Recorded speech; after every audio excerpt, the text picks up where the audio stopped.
Líder Visa presenta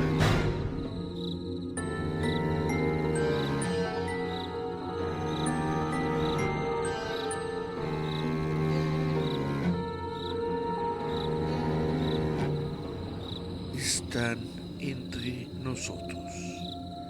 Inundan la literatura, el cine y los videojuegos. Resultan tan repetitivos como las películas de superhéroes o las de gañanes sureños persiguiendo parejas de enamorados.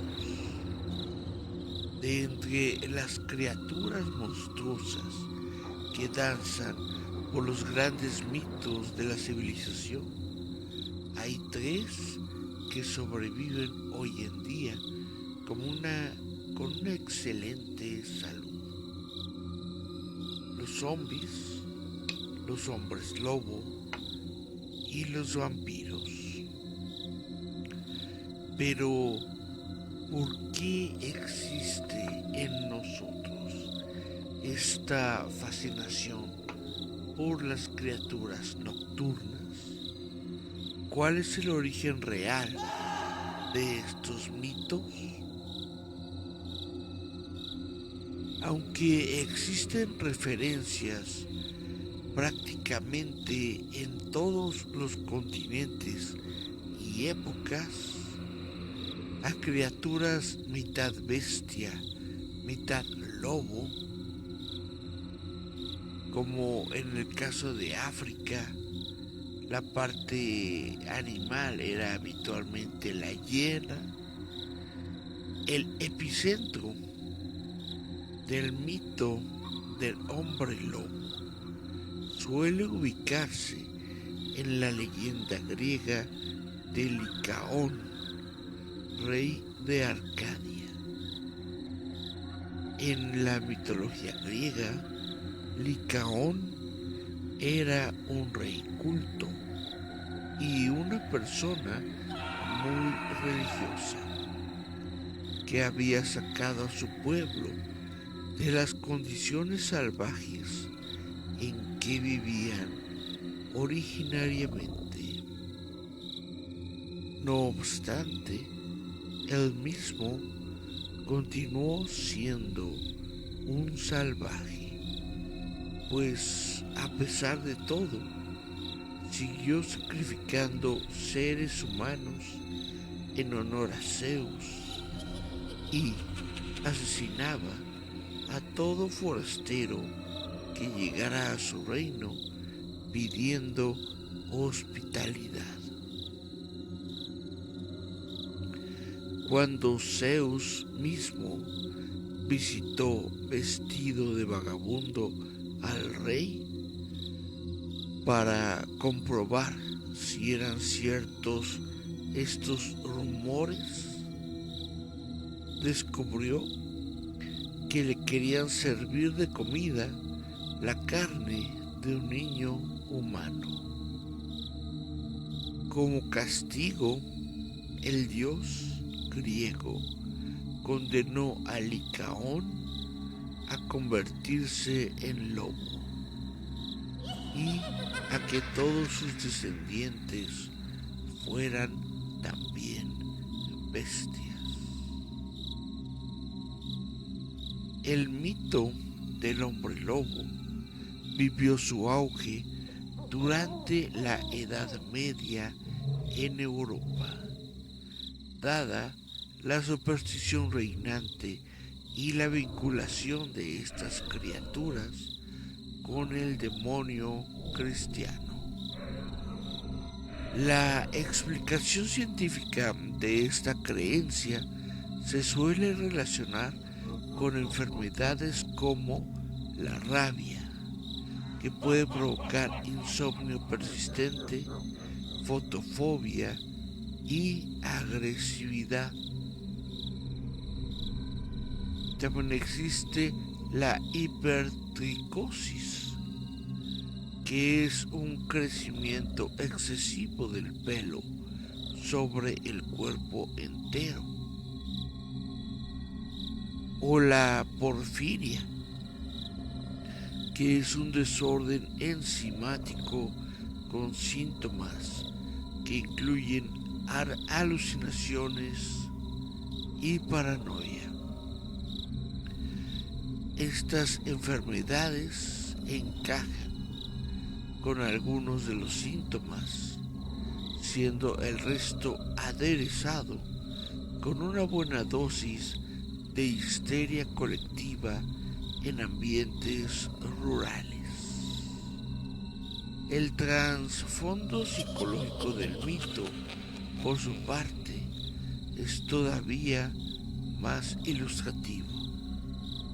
Se trata de el miedo a perder el control, a entregarse a la naturaleza primitiva del ser humano. El enemigo irreconciliable del hombre lobo, un mito de carácter rural, es el vampiro y sus huestes de murciélagos. Como en la estridente película de Underworld del año 2003 o la almidonada Crepúsculo de 2008.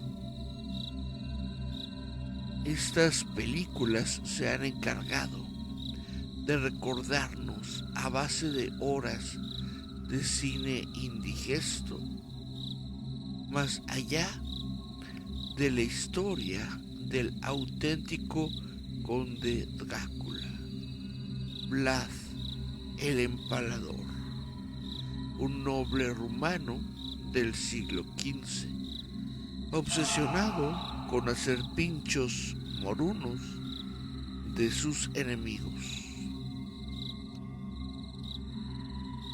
El mito del vampiro ha estado presente desde la antigua Sumeria. Las características de la criatura siempre se repiten. Chupa sangre, odia la luz y contagia su enfermedad a otros. Así, detrás del mito hay una larguísima lista de posibles enfermedades infecciosas y situaciones. Véanse, por ejemplo, los casos de cuerpos incorruptos o de trastornos del sueño que se asemejan a lo que uno se imagina sobre esta criatura. Mención especial para la antes mencionada porfiria, una rara enfermedad que cumple prácticamente con todas las características de los vampiros, como la fotosensibilidad, deformidades faciales, dando ocasionalmente un aspecto puntiagudo a las orejas, palidez extrema, ansiedad por la sangre e intolerancia al ajo, el cual, según estudios recientes, produce un bloqueo de la coagulación de la sangre de estos pacientes. Enfermedades infecciosas. Aterradores animales como los murciélagos. Histeria colectiva. El cóctel que alimenta el mito es muy amplio, pero no explica por qué hoy en día seguimos obsesionados con estos bichos peludos unos y pálidos otros, o musculosos unos y llenos de purpurina otros, si hablamos de crepúsculo. La respuesta está en quien dicta hoy las reglas del cine comercial y la literatura fantástica: los adolescentes. Hace años leí con sorpresa en una entrevista al escritor y columnista de ABC, Juan Manuel de Prada, donde se reconocía desligado del actual cine comercial su interés por el cine vampírico como fenómeno social vinculado estrechamente a la adolescencia. El símil merece la atención. Los adolescentes son seres incomprendidos en proceso de transformación, con miedo de salir a la luz, de acercarse al pizarrón en clase, por ejemplo, y que creen compartir con los vampiros y los hombres lobo la clandestinidad, una sensación que las nuevas tecnologías han acrecentado. El cine y la literatura fantástica se han limitado a dar a los adolescentes lo que reclaman y a poder ser entre kilos de purpurina y besos sin lengua.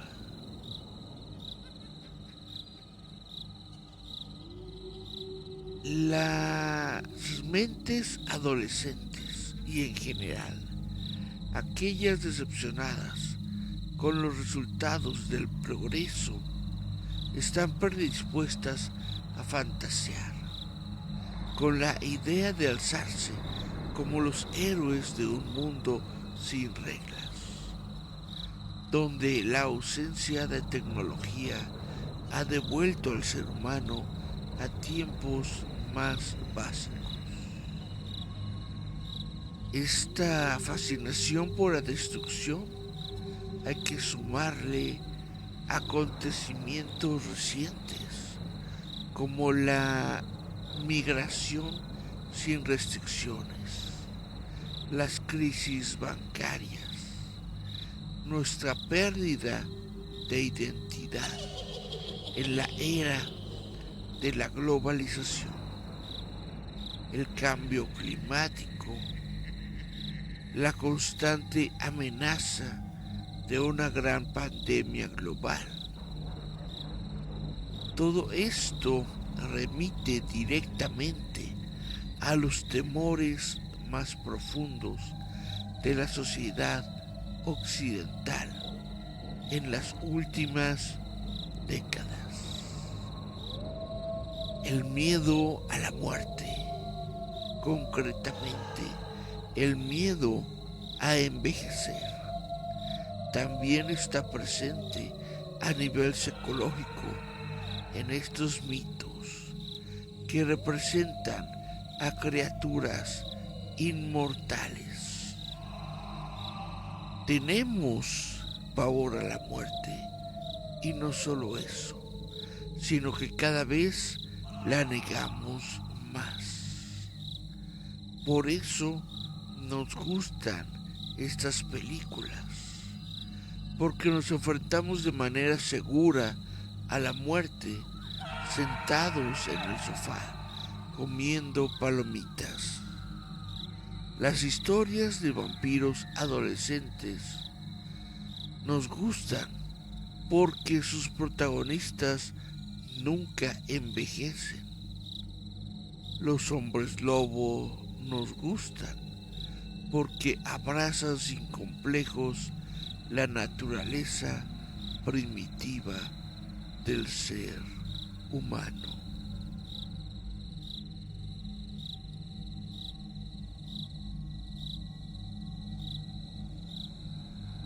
Hola, ¿cómo están? Buenas noches.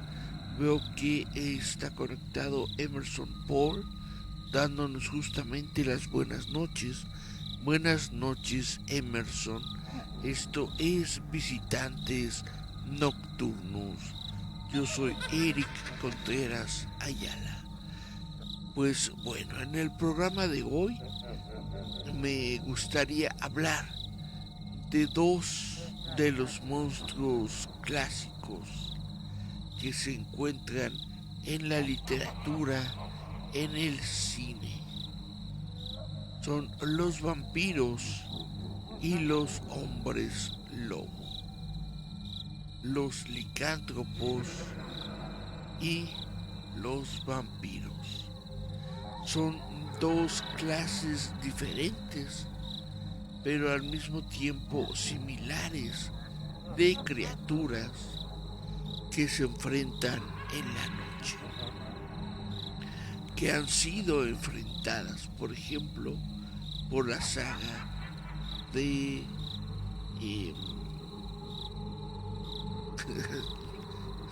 perdón, se me olvidó cómo se llama.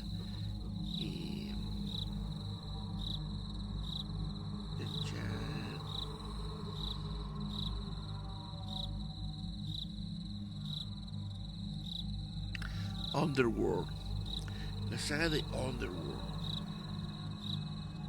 Hay diferentes formas de la cultura popular en donde se enfrentan estos seres, como en el popular juego de rol de Vampire the Masquerade, que justamente nos habla sobre una lucha sin cuartel, completamente desconocida y escondida a los seres humanos, que justamente habla sobre licántropos, dos seres que en la noche de luna llena se convierten en hombres lobo. Y los vampiros, estas personas que viven con la maldición del vampirismo, no poder morir, no poder salir a la luz, estar siempre con vida, pero también siempre con hambre. Estas dos criaturas, estos dos mitos, viendo al hombre, al ser humano, como si fuera su bocado, su comida,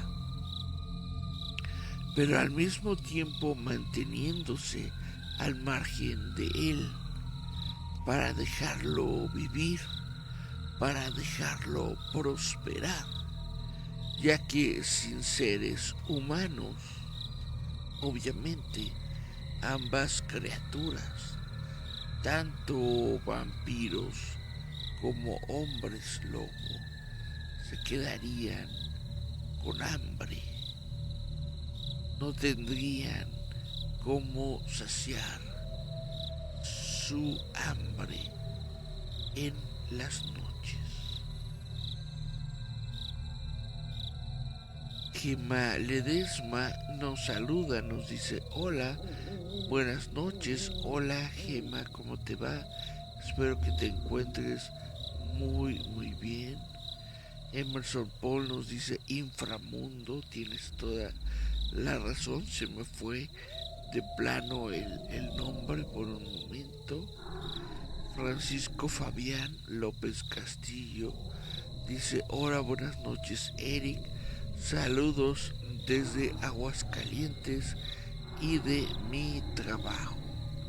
Hola Fabián, espero que te encuentres bien, espero que estés tranquilo ahí trabajando desde donde te encuentras. Y pues vamos entonces a hablar sobre estas dos razas, estos dos mitos, estas dos criaturas. A lo largo de la historia y en numerosas culturas han aparecido diversas creencias sobre vampiros, tanto en la mitología como en el folclore, de pueblos muy diferentes entre sí. Culturas como la mesopotámica, la judía, la griega y la romana incluyen dentro de su mitología cuentos acerca de entidades demoníacas y espíritus sedientos de sangre que se consideran precursores de los vampiros modernos. Sin embargo, a pesar de la existencia de mitos acerca de estas criaturas en la antigüedad,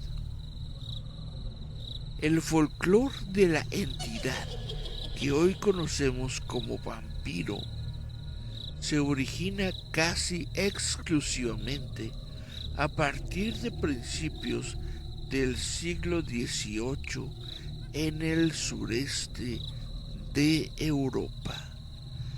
Como las tradiciones orales de muchos grupos étnicos de la región han registrado y publicado. En la mayoría de los casos, los vampiros son seres no muertos, malvados, víctimas de suicidio o brujas, pero también pueden ser creados mediante la posesión de un cadáver por un espíritu malévolo o al ser mordidos por otro vampiro. La creencia en tales leyendas es tan habitual en algunas zonas que se registraron casos de histeria colectiva e incluso de ejecuciones públicas de personas sospechosas de ser vampiros. La Universidad del Mito del Vampiro ha llevado a algunos autores a relacionar los elementos comunes de estas creencias con los arquetipos universales, especialmente la muerte. Es considerado como uno de los elementos ancestrales constituyentes del inconsciente colectivo, en el cual confluyen diversos miedos como a la oscuridad o a la enfermedad.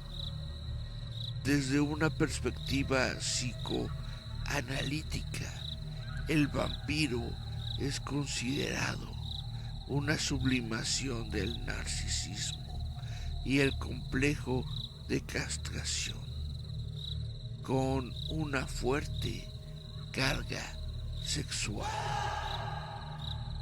Partiendo normalmente del centro y del este de Europa, durante los siglos XVIII y XIX circularon libremente numerosas leyendas sobre estas criaturas mitológicas, conformando mitos tan complejos y numerosos que influyeron definitivamente en el resto de las tradiciones europeas de la época, sobre todo gracias a la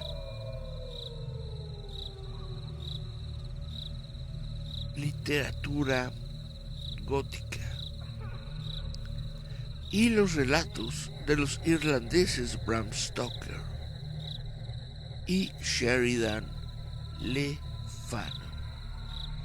Estas tradiciones siguen siendo reinterpretadas entre la literatura y el cine actuales.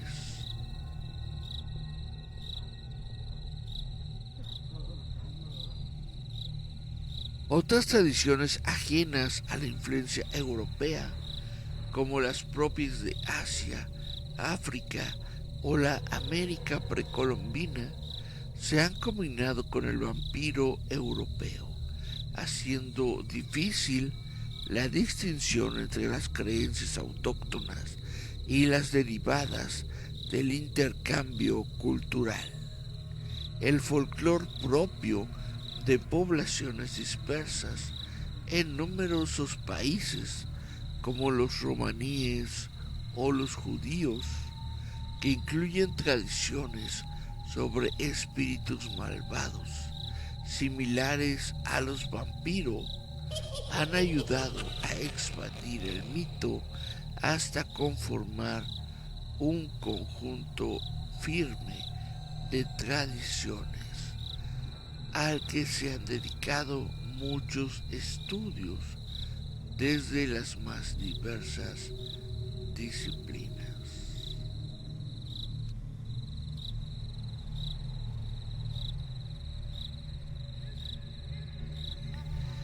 Francisco Fabián López Castillo nos pregunta: ¿de qué se trata hoy el programa?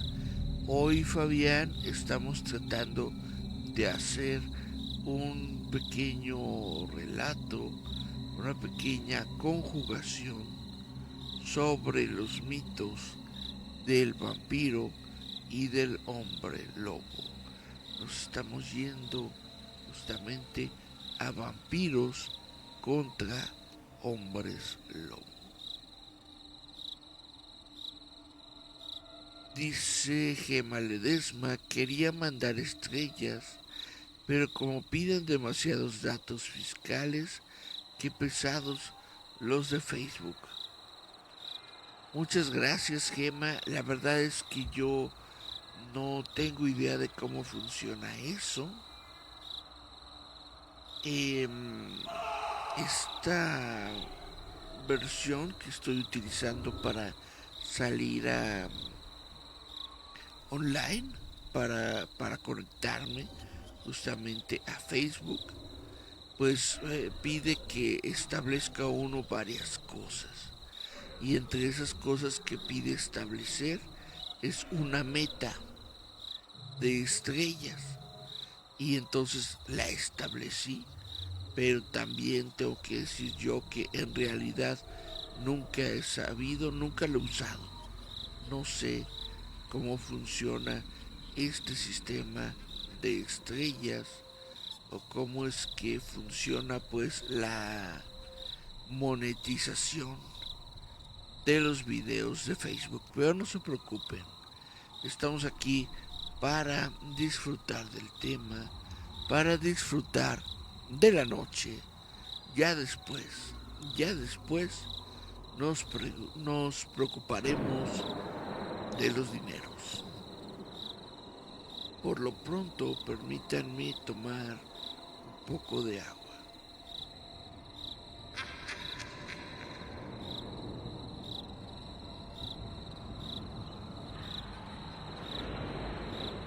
Y continúo con el tema. Las leyendas históricas describen una gran variedad de métodos para convertirse en hombre lobo. Una de las más sencillas es la de desnudarse y utilizar un cinturón hecho de piel de lobo, mientras que modernamente se transforman por rabia, nerviosismo o primera luna llena. Probablemente un sustituto de ponerse encima toda una piel del animal, lo que también es frecuentemente descrito para este proceso en los relatos más antiguos. En otros casos, el cuerpo se frota con savia mágica. Otras maneras también consideradas para lograr la metamorfosis son beber agua que esté sobre la huella del animal o beber de ciertas fuertes e encantadas. Olaus Magnus dijo que los hombres lobos de Livonia eran iniciados al beber una copa de cerveza especialmente preparada mientras se repetía una fórmula mágica. Ralston, en sus canciones sobre la gente rusa, da una forma de encantamiento que aún es familiar en Rusia. También se dice que cuando una mujer da a luz a 6 niñas, nacerá un séptimo varón, y ese séptimo varón siempre es un hombre lobo. En el folclore gallego, portugués y en el de Argentina, Paraguay, Uruguay y Brasil, el séptimo de los hijos varones destaca en que esta creencia en Paraguay y Argentina, el hombre lobo derivó o se fusionó con la leyenda del ser llamado el lobizón o luisón. En otros casos, la transformación se logra supuestamente mediante agentes satánicos a los que uno se somete voluntariamente, y esto se hace con los fines más desagradables, en particular por la gratificación del anhelo de la carne humana.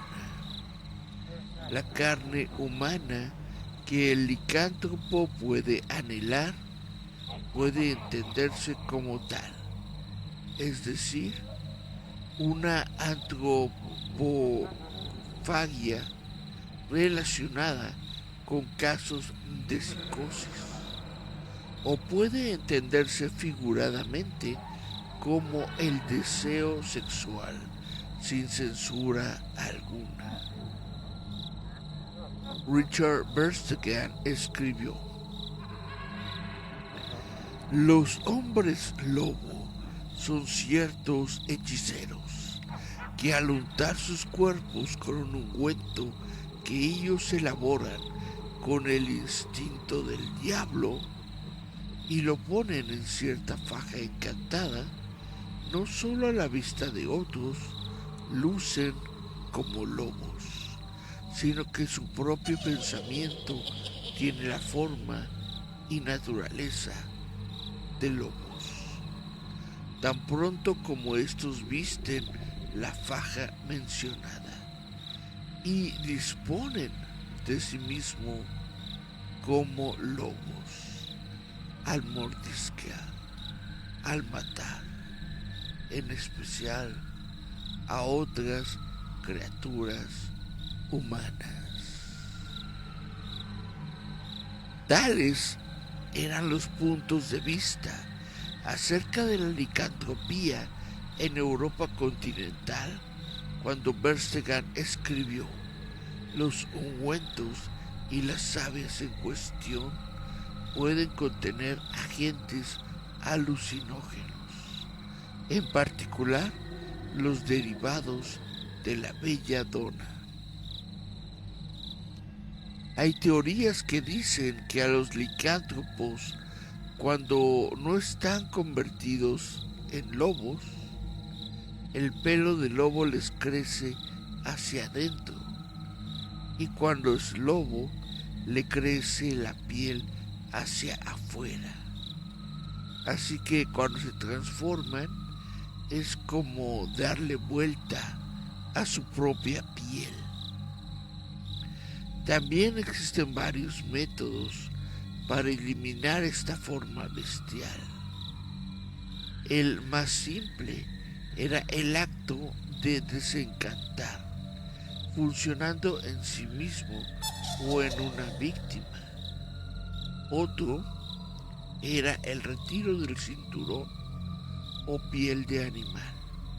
Otros métodos de posibles curas son arrodillarse en un punto durante 100 años, ser reprochado por ser un hombre lobo, ser saludado con el signo de la cruz, ser llamado 3 veces por el nombre bautismal, ser golpeado 3 veces en la nuca con un cuchillo, o al menos derramar 3 gotas de su sangre.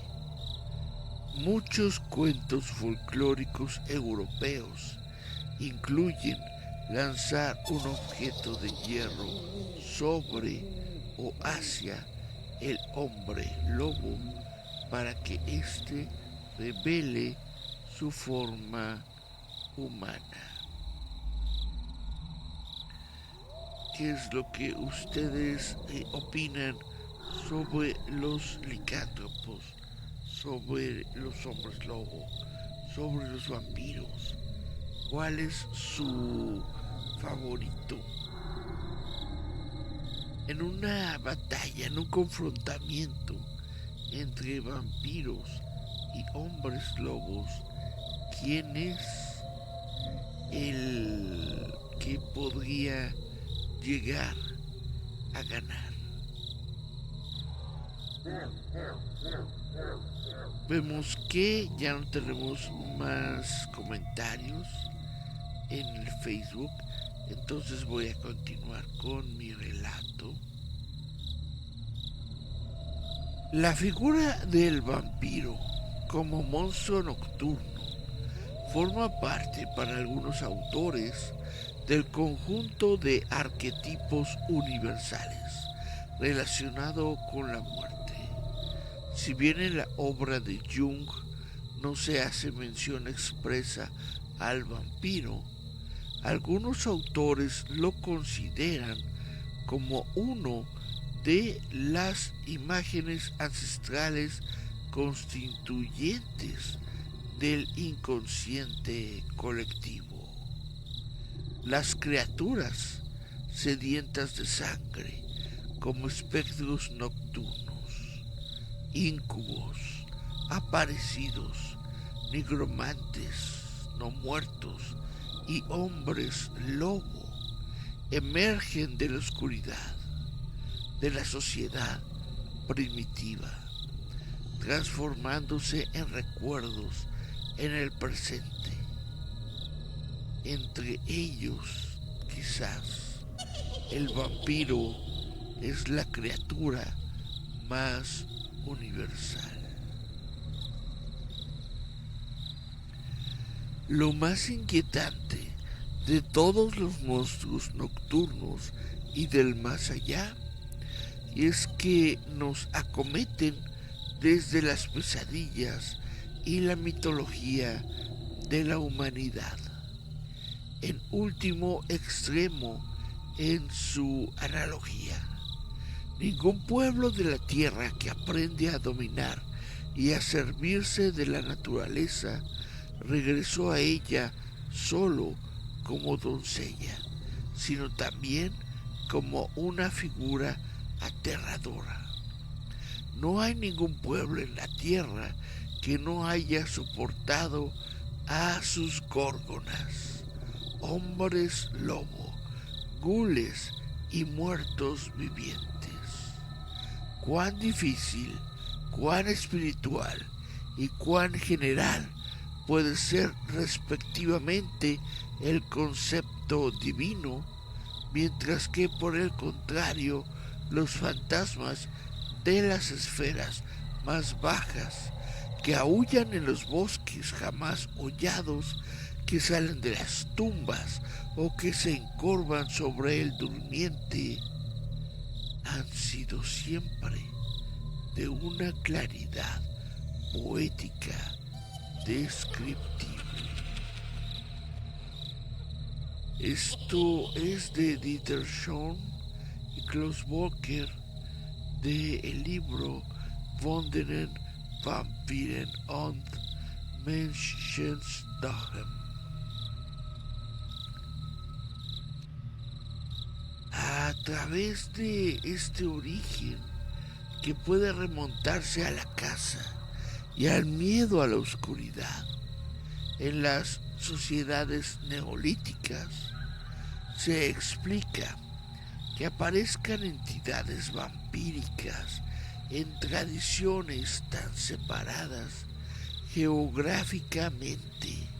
Estas entidades mitológicas, si bien son diferentes en algunas de sus aspectos, mantienen una remarcable unidad en su esencia.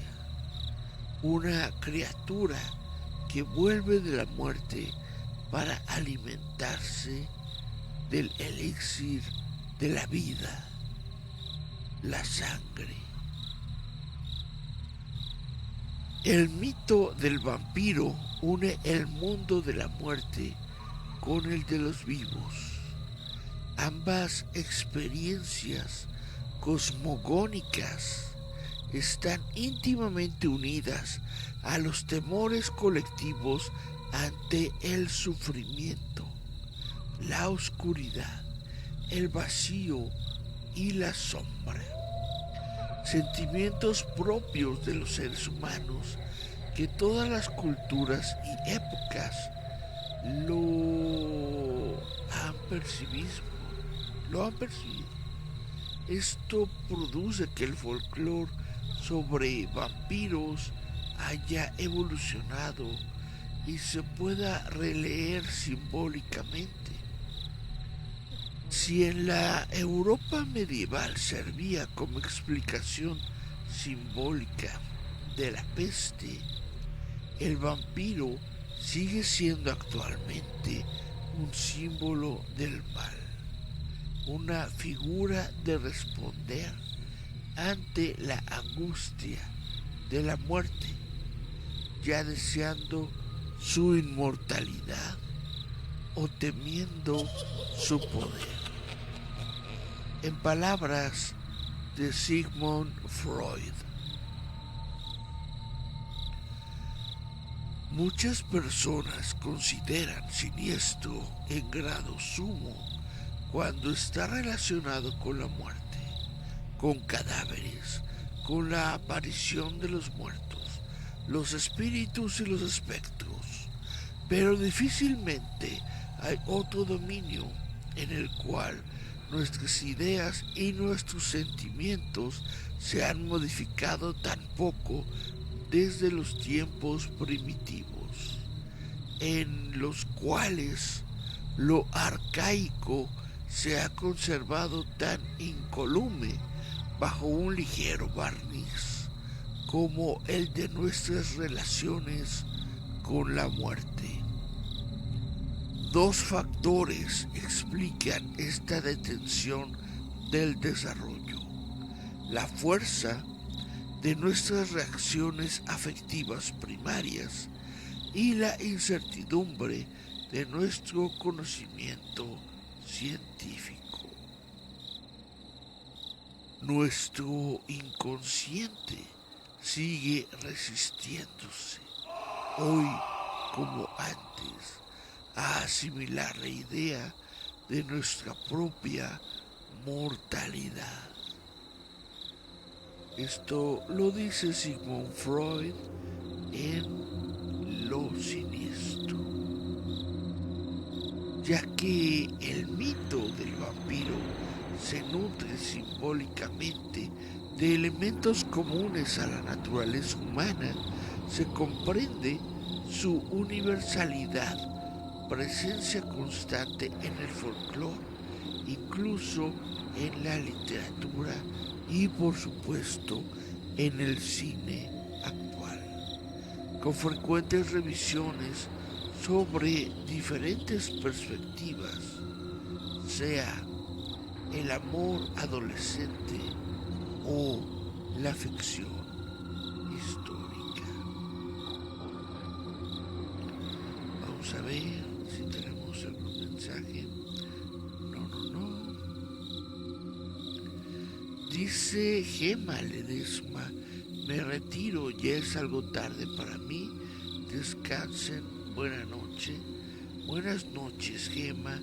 Muchas gracias por habernos acompañado, al menos por una parte del programa. Y ya también nosotros estamos a punto de irnos. Llevamos 45 minutos. Ya nos queda menos de 15 para despedirnos del día de hoy.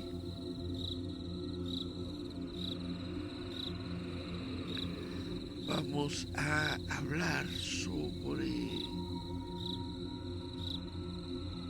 la leyenda del hombre lobo, sobre el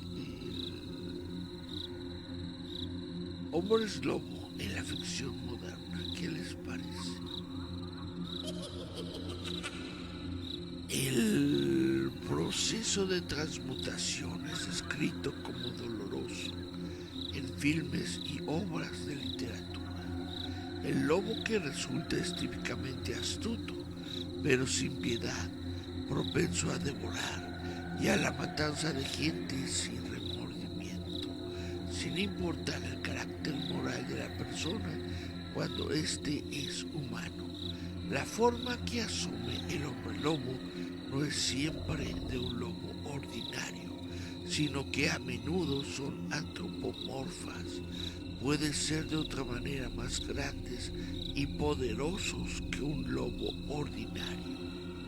Muchos hombres lobo modernos son también supuestamente inmunes al daño causado por armas ordinarias, siendo solo vulnerable ante objetos de plata, generalmente una bala o un cuchillo. Esta reacción negativa a la plata es a veces tan fuerte que tan solo el tacto con el metal en la piel de un hombre lobo le causará heridas semejantes a quemaduras. La ficción actual sobre el hombre lobo implica casi exclusivamente la licantropía como una condición hereditaria o siendo transmitida como una enfermedad por la mordedura de otro hombre lobo. El principal libro que encierra los temas sobre el hombre lobo es la novela El hombre lobo de París, del escritor estadounidense Guy Endore. Trata sobre un francés, fruto de una relación no consensuada y que es maldecido por nacer en vísperas del 25 de diciembre por la metamorfosis lobuna, y que vive en París durante la Guerra Franco-Prusiana de 1870 y la Comuna de París de 1871. Esta novela es una metáfora sobre la naturaleza predatoria de los seres humanos. Desde finales del siglo XX, la descripción de los hombres lobo ha tomado un giro más comprensivo en algunos círculos, con la llegada del medioambientalismo y otras ideas de retornar a la naturaleza. El hombre lobo se ve como la representación de la humanidad aliada con la naturaleza.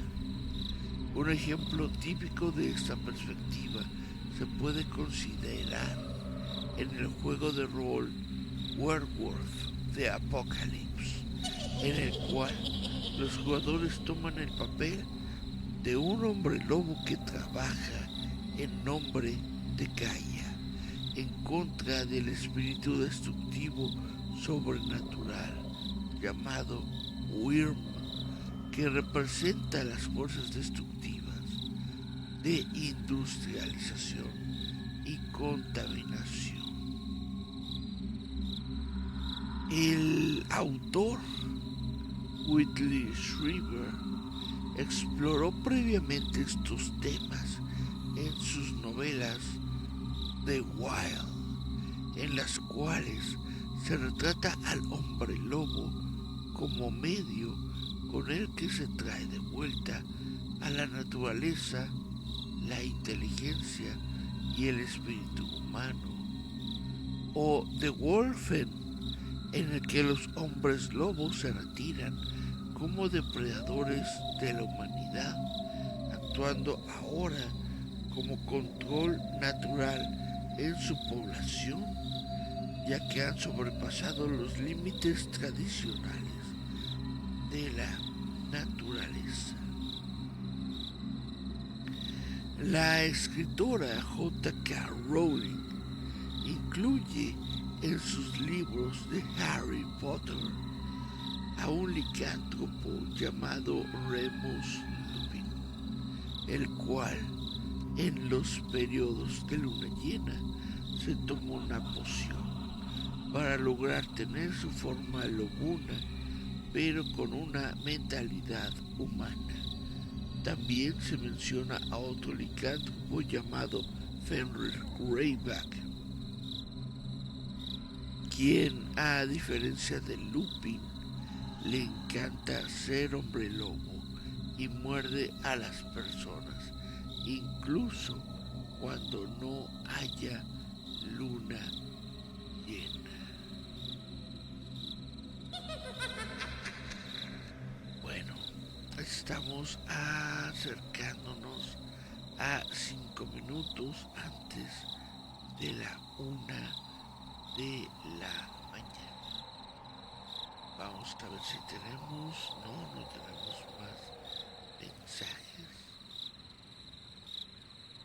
Solamente pues queda para mí el hablarles del videojuego de Bloodborne, cuya ambientación utiliza diversos elementos de la naturaleza gótica, tales como los de Bram Stoker o H.P. Lovecraft. En este videojuego recurre también a la figura del hombre lobo como uno de los ejes de su historia principal, pero desde un punto de vista propio y particular. En él, los habitantes de la ficticia ciudad de Yarman se ven afectados por una epidemia que los transforma en lo que ellos llaman bestias, cuyo diseño y comportamiento está obviamente inspirado en la forma, en la figura del hombre lobo. A lo largo del videojuego aparecen muchos tipos y variantes de bestias, así como personajes que se encuentran aún en etapas tempranas de su enfermedad, desde que son simples humanos con más pelo de lo común hasta que se transforman en monstruos rabiosos, pero siempre tomando como base la figura del hombre lobo. Y bueno, hay diferentes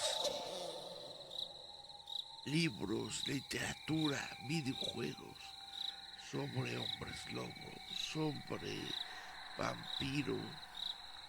Quizás en próximos programas pueda hablar con ustedes sobre hombres lobo en el cine, sobre vampiros en el cine. Pero por el momento nos estamos acercando al final de nuestro programa. Así que solamente me queda tiempo de pedirles que se acerquen a el sitio web de roboto.mx.